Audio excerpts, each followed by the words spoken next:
Welcome to our fifth presentation on Chapter 5, which is the Pleadings chapter. When we were last together, we were on slide 72, so let's go forward to that location in the PowerPoint presentation.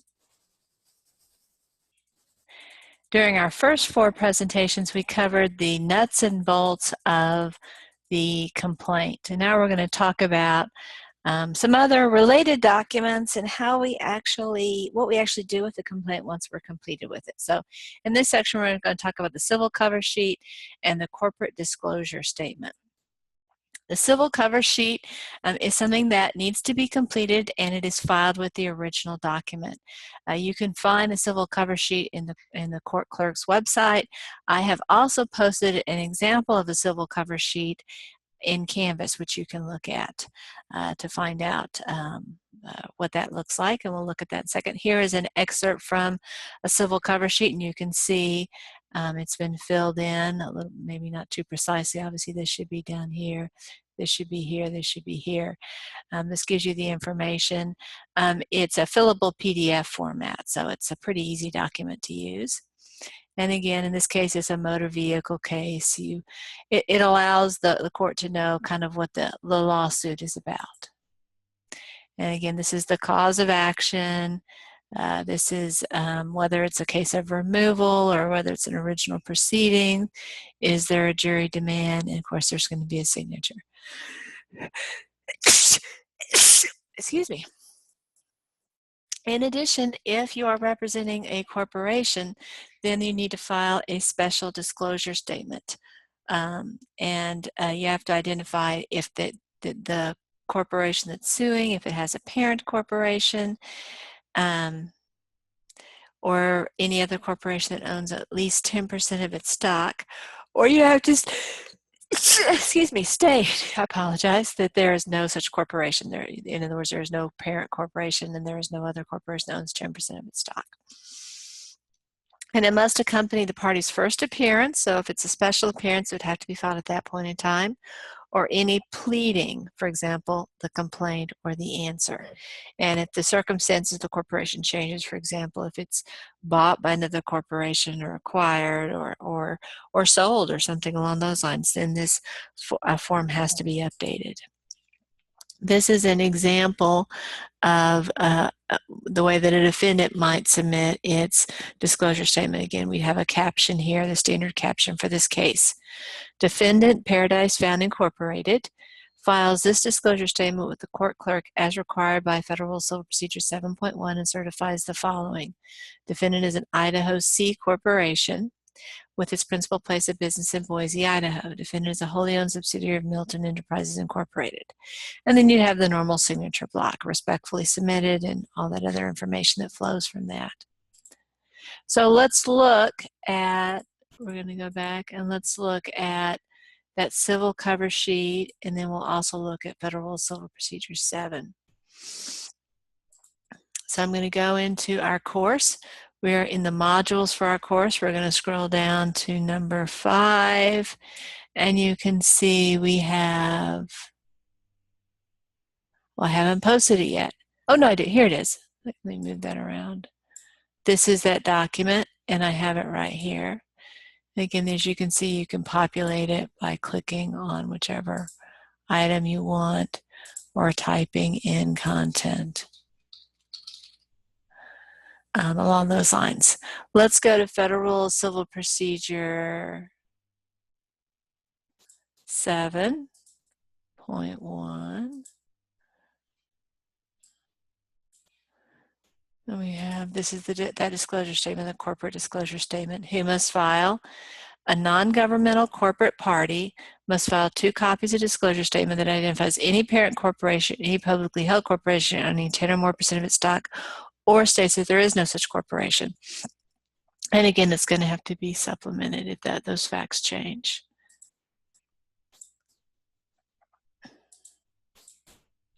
Now we're going to talk about the summons. Summons, you can see, ends with an S. But it's a plural word. So if you wanted to talk about more than one summons, you would write summons.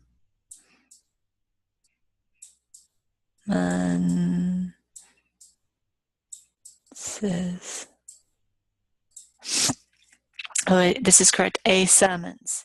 It's a note accompanying the complaint that commands the defendant to appear and defend against the action within a certain period of time. It summons the defendant to the court, metaphorically speaking. After the complaint has been filed, the attorney for the plaintiff submits the completed summons to the clerk, which officially issues the summons by signing it, and then stamping it with the date, case number, and court seal, and returning it to the attorney for service. So even though the plaintiff's attorney prepares the summons, because we're summoning this person to appear in court, it actually has to be signed by the court clerk. So you bring in your complaint, and I'm saying metaphorically bringing it in. Obviously, in the days you paper filed things, that's what you would do. But in this case, you'd bring in your complaint, your method of payment, and your summons. The court clerk would stamp the lawsuit, timestamp it, and give you the cause number, and then would also finalize the summons, give both documents back to you. Obviously retain a copy of the complaint, but give you a copy for your own files. And now it's the responsibility of the plaintiff to make sure that the summons and the complaint is given to the defendant, that it is served on the defendant. So what has to be in the summons? And again, this is Federal Civil Procedure 4. We need the names of the court and the parties, and it has to provide the name and address of the plaintiff's attorney, or if the plaintiff is representing himself, his own name. And it also has to give the defendant the date by which he has to respond to the lawsuit, and explain to the defendant, if he doesn't do anything, about the default judgment will be entered. It has to be signed by the clerk and bear the court seal. So let's look at the Federal Civil Procedure 4.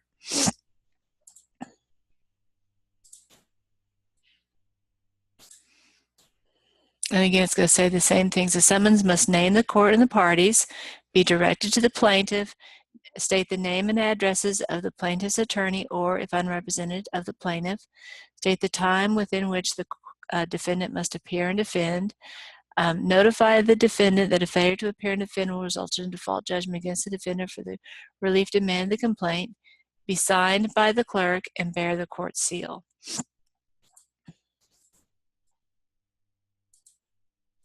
This is an example of what a summons would look like.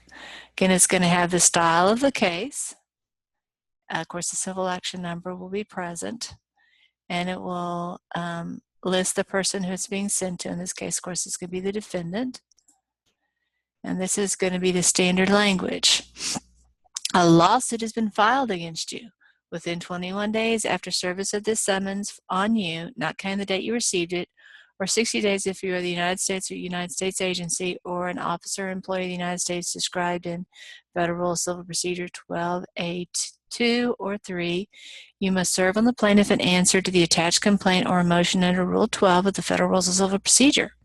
The answer or motion must be served on the plaintiff or plaintiff's attorney whose name and address are, and here's that information. If you fail to respond, judgment by default will be entered against you for the relief demanded in the complaint. You must also file your answer or motion with the court. And you can see it's the clerk of the court would sign it here, and there'd be a seal, and this is the date.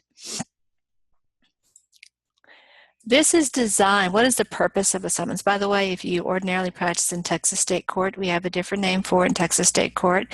It's called the citation. You don't need to know that for this course, but for those of you that practice in state court, since it's helpful to know the alternative name. Keep in mind that sometimes people who are being sued are legally unsophisticated. They've never been sued before. They're not legal professionals. They get this paper in the mail. What do I do with it?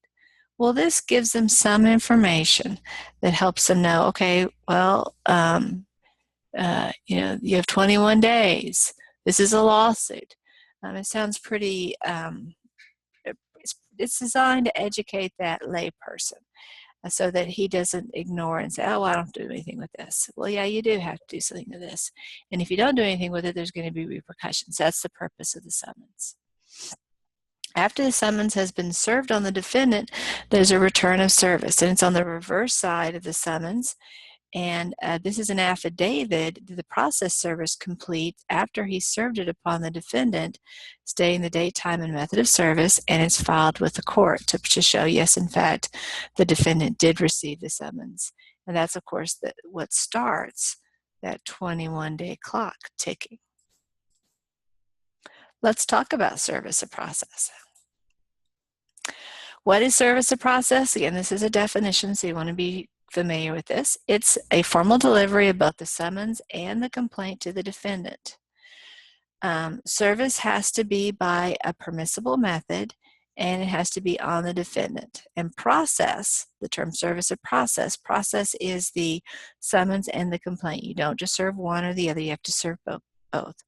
So why do we require this service of process? Well, it's what gives the court jurisdiction over the defendant. It also satisfies the due process requirements. Imagine if you could be sued, but the plaintiff wasn't required to actually give you a copy of the suit or notify you about the lawsuit. Well, you're being sued, but you don't even know it, so obviously you don't participate in the lawsuit. Well, obviously you're going to lose the lawsuit. That wouldn't be very fair. So it gives the defendant the opportunity to defend itself. Okay, so how long does the plaintiff have to effect service of process after the complaint has been filed? It's 90 days if the defendant is in the United States, so basically 3 months. After 90 days, the court is to dismiss the action, but this is without prejudice. Let's talk here about the term without prejudice. And let's contrast it with the other term, with prejudice. When we see the word prejudice in everyday conversation, it has a very negative connotation. It suggests you're a bigot. If you're prejudiced, you're a bigot. You're a racist or a sexist or something really awful. But in the law, prejudice doesn't usually have a negative connotation. It literally means to prejudge a situation. So when we say without prejudice, we're saying without prejudgment. So the case is dismissed, but the judge is saying, look, I'm not saying you don't have a good lawsuit. I'm saying I have to dismiss it now, but you can go ahead and refile it whenever you want. I am not actually judging the case. I have not prejudged the case. I have no opinion about its merits. So go ahead and refile it if you solve whatever this problem is. In other words, in this case, we're on the 91st day. I have to dismiss the lawsuit, but you can refile it this very day and you'll get another 90 days to start the clock. With prejudice happens not in this situation, but in other situations. This is when the court dismisses a lawsuit and he says, yes, I have judged the case.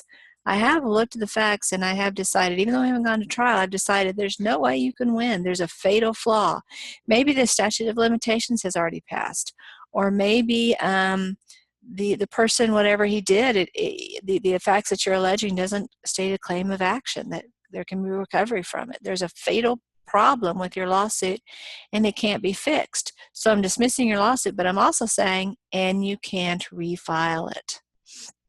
So that's with prejudice.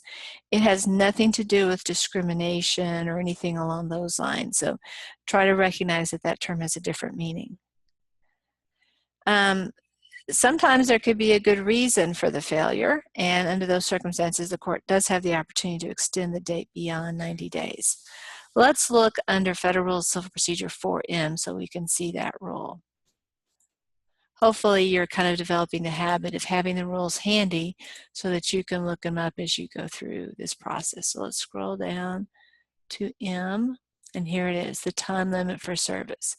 And we can see 90 days, but we also see the good cause exception.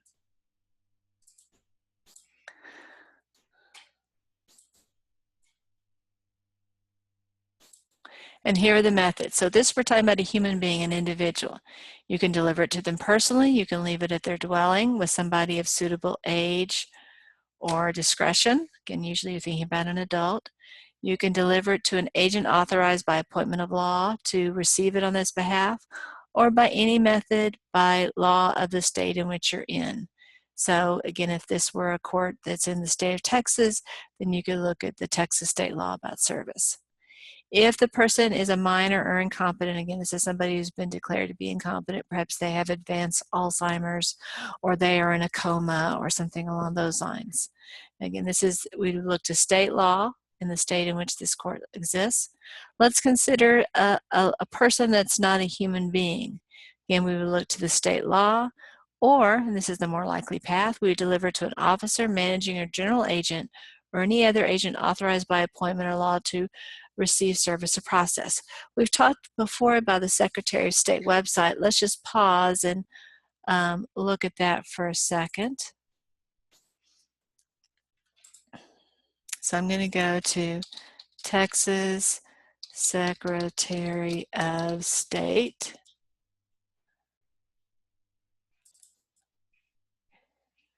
This is sos.state.tx.us. And you can see here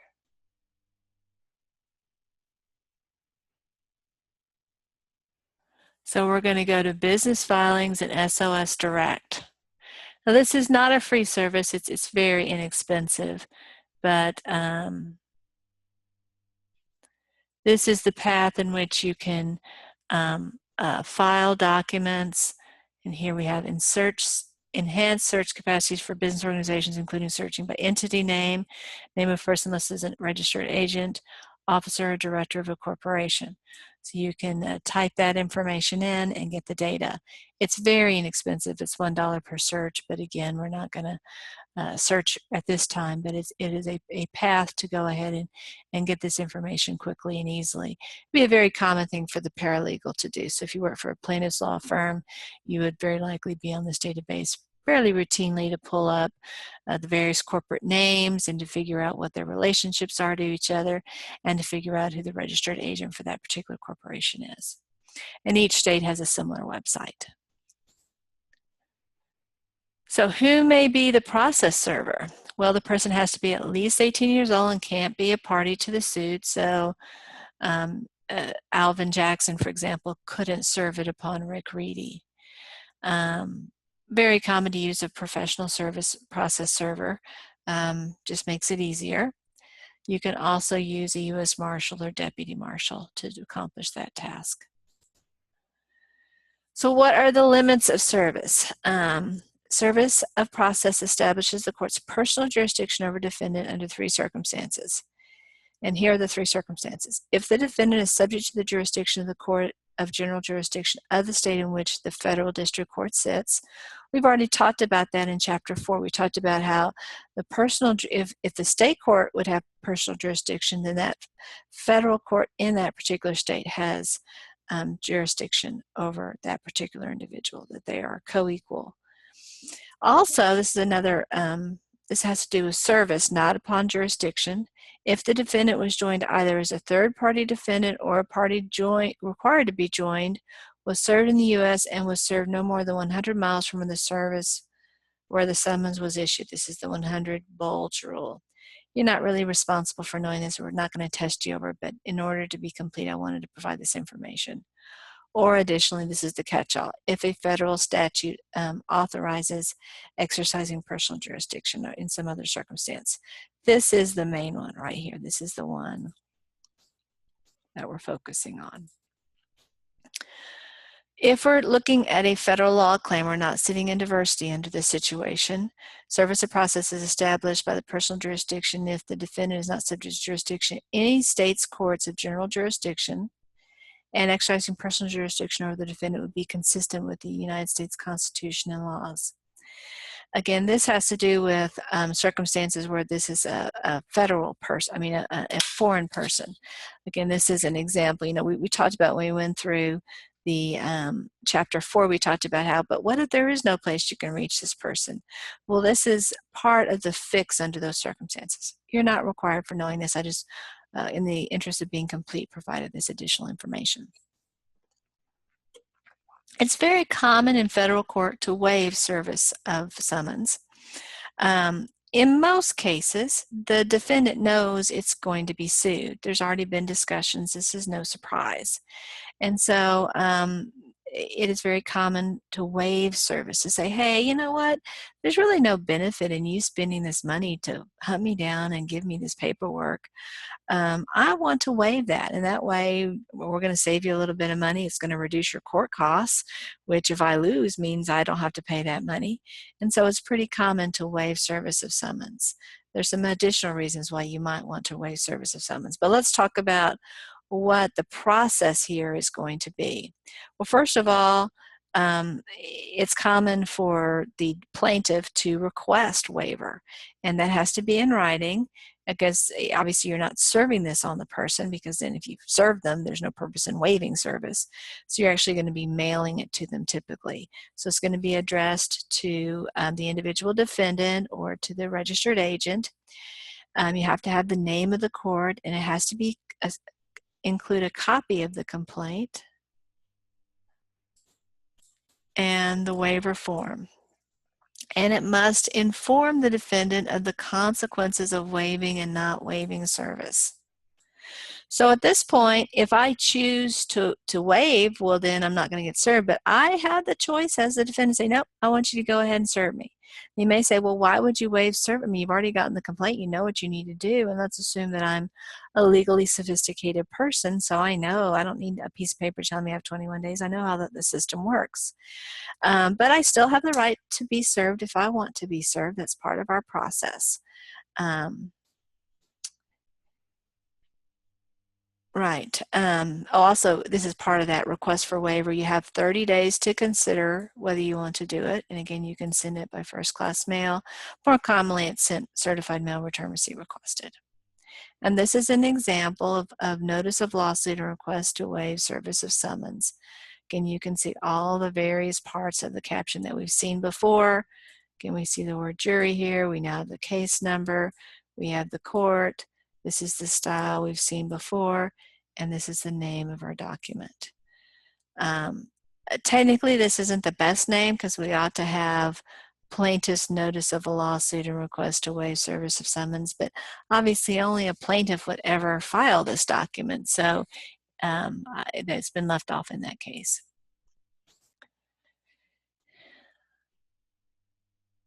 And again, this explains how the wording would be in the servants of summons, and this is an example of what you might see in the document. And again, it walks you through what this document is. It's written for the unsophisticated person who might consider a waiver, but obviously it can also be interpreted by the more sophisticated person. And again, it's going to close with all the traditional information that you have.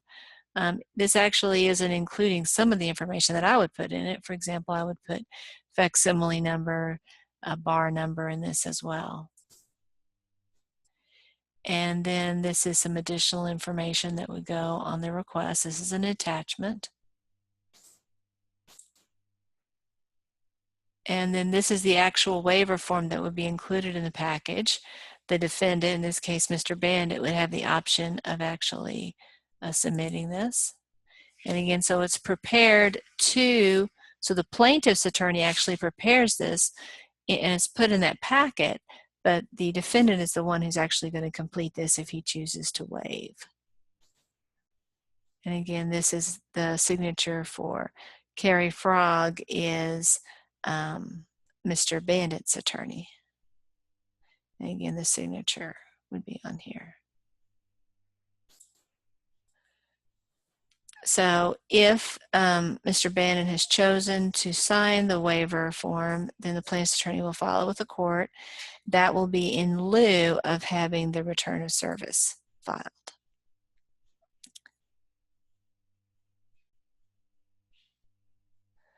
So maybe we're not going to have a slide on this. Let me just see if we're going to have a slide on this. Okay, yeah, we haven't really talked about, let me just see if it's in here.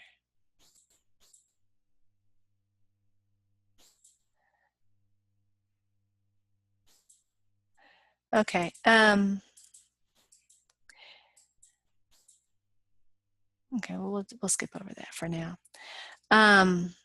Unless the defendant waives, the plaintiff does have to prove service of process with the court. That's what, again, starts that 21-day clock. And again, the return of service on the back side of the summons, that's how that is typically handled. We've already talked about that. This is that back form of the summons, and again, it goes through and the process server would check the box that was used and would sign it. And it's a sworn statement. It's important that you get it right. It doesn't have to be notarized, but I declare under penalty of perjury that this information is true.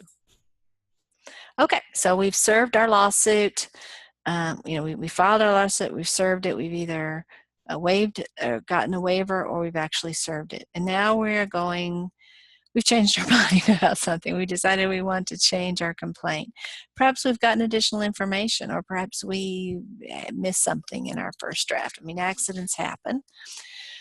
So this is our original complaint. Again, we titled it Plaintiff's Original Complaint. If we want to amend it, it would be Plaintiff's First Amended Complaint. And then, of course, if we needed to amend it again, it'd be Plaintiff's Second Amended Complaint. So what is an amended complaint? It's exactly what you think it is. It replaces the first complaint. So the previous complaint is old news, ancient history. It is no longer in effect. Once we have this document, this is a dead letter. Once we have this document, this is a dead letter. A supplemental complaint's different though. It adds to. So this remains in effect. This just supplements, adds to it, and then this would supplement that. So if we have plaintiff's second supplemental complaint, we have 3 documents in combination that adds up to our complaint. So how soon or how long do you have to amend your complaint? Well, a couple of answers here. The first is that you have an automatic right to amend your complaint for 21 days. You don't even have to ask the court.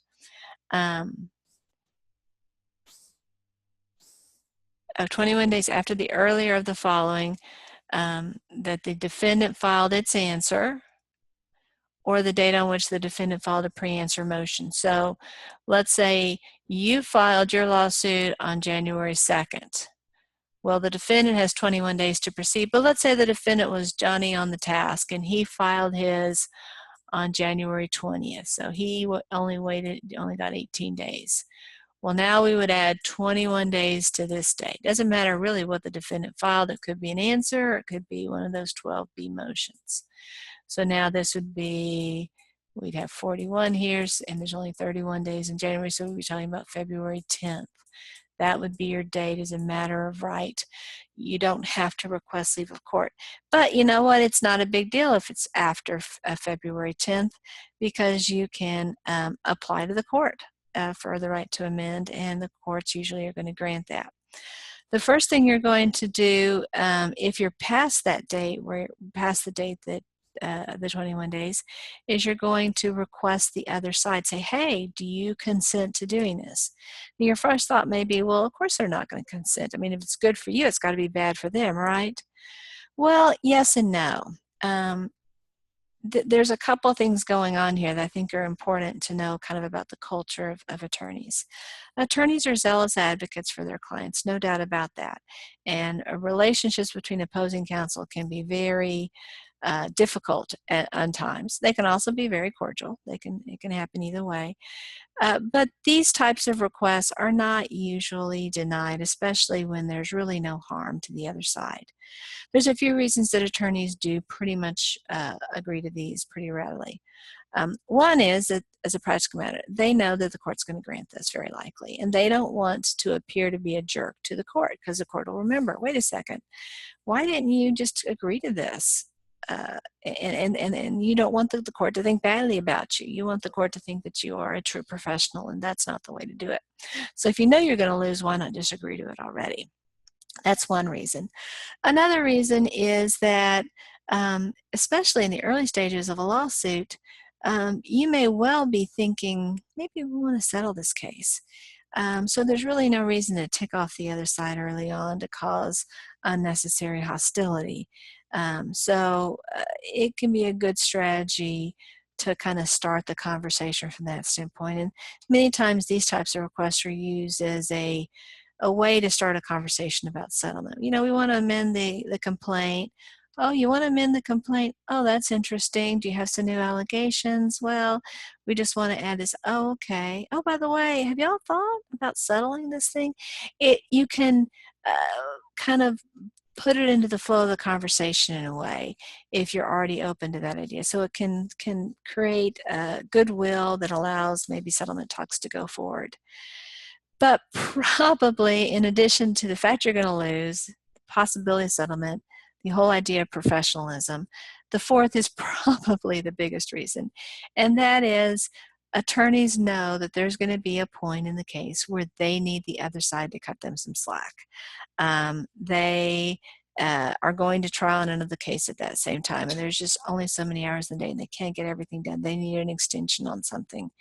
And if they can point back and say, remember when I granted, you additional time to do this, or when I didn't oppose that particular motion, well, now I need your help. And so in the interest of professionalism and collegiality, more often than not, especially in the early days, these requests are going to be granted. So you're going to want the party's written consent to the amendment, and you're in addition, so that's one way. And if you have the written consent, then you can go ahead and file. If the other side refuses to give the written consent, then you're going to request that the court permit the supplement, and then the court, again, should freely grant this leave when justice so requires. Let's look again at the rule. So 15A. Let's go over here to our rule 15A. Wrong one. Here we go.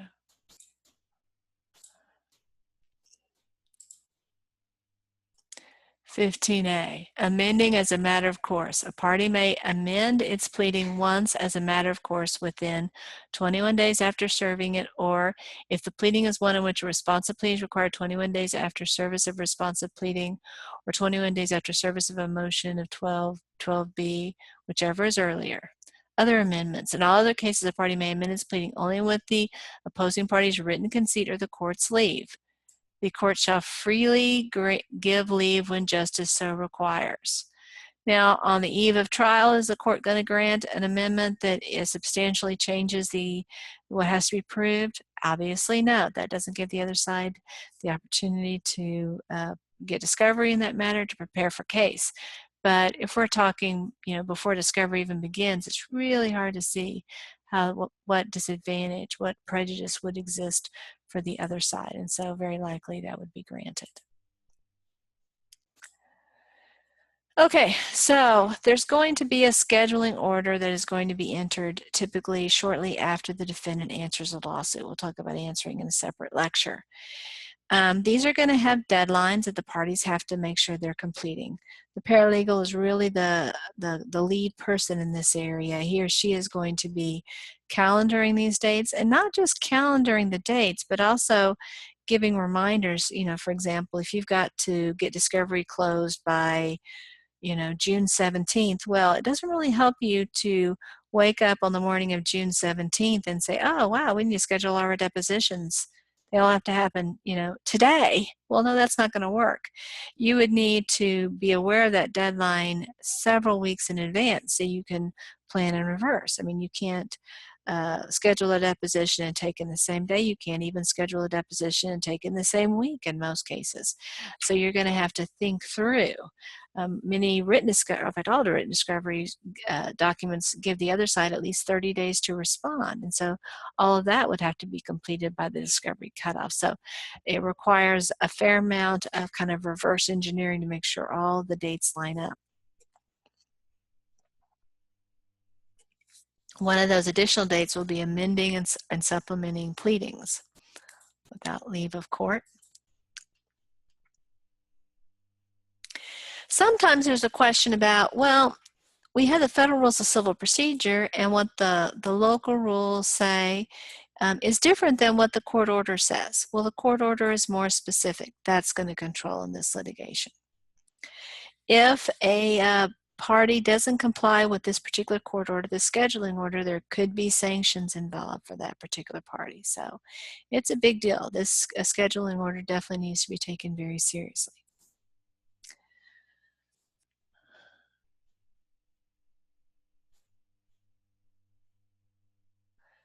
once the defendant has filed an answer in a previous complaint, so this is the amended complaint, you don't have to reserve that amended complaint. You're just going to serve it on that person, typically through mail or through email or whatever the parameters are, so you don't have to hire another process server to do that, just for that first complaint. Let's talk about how an amendment to a complaint affects the statute of limitations. Imagine that I filed my lawsuit on January 2nd. The statutory period for my claim expired January 4th. I amended my complaint on January 10th. Well, the amendments added a new cause of action or maybe a new defendant. Does that amendment filed on January 10th, does that mean that those claims are several days too late, or does my amendment relate back to the original date that I filed my lawsuit and therefore it's timely? And those are the two possibilities. The amendment could be barred because it's after the statutory period, or it could relate back. And obviously that the defendant is hoping this is the case, the plaintiff is hoping this is the case. Let's look at how this plays out. The amended complaint will relate back when the applicable statute of limitations allows the relation back, allows the amended complaint to relate back to that earlier complaint. And also when the claim that is mentioned in the amended complaint arises out of that same event that was discussed in the initial lawsuit, then there's going to be a relation back situation. Now let's say I'm in a car accident with Bob, plus he owes me some money in a completely separate transaction. I sue him about the car accident, and then several days after the statute of limitations, I also think to myself, wait a second, I should sue him about the money he owes me too. But there's no connection between the car accident and the money owing. Probably my amendment is not, it's still a fine amendment, but it's not going to relate back to that earlier, the initial lawsuit that I filed.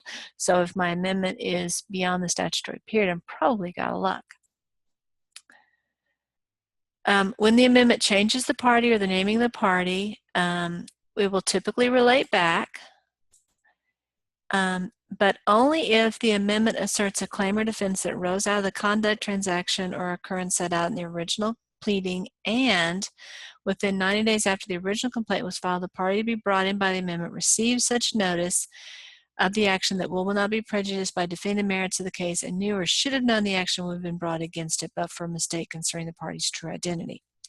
So imagine that Bob and I are in a car accident. I file in federal court because of diversity. I don't know who actually owned the car Bob was driving. Maybe I assumed it was Bob, but it ends up that it was Larry that owned the car. I don't sue Larry at first, but I know that that Bob has told me several times, yeah, I've let the owner of the car know about what's going on. So Larry is not blindsided by the matter when he gets served, even though it's beyond the statutory period. It's when I add him to the lawsuit, well, it's about the lawsuit. It's about that same transaction, that car accident case.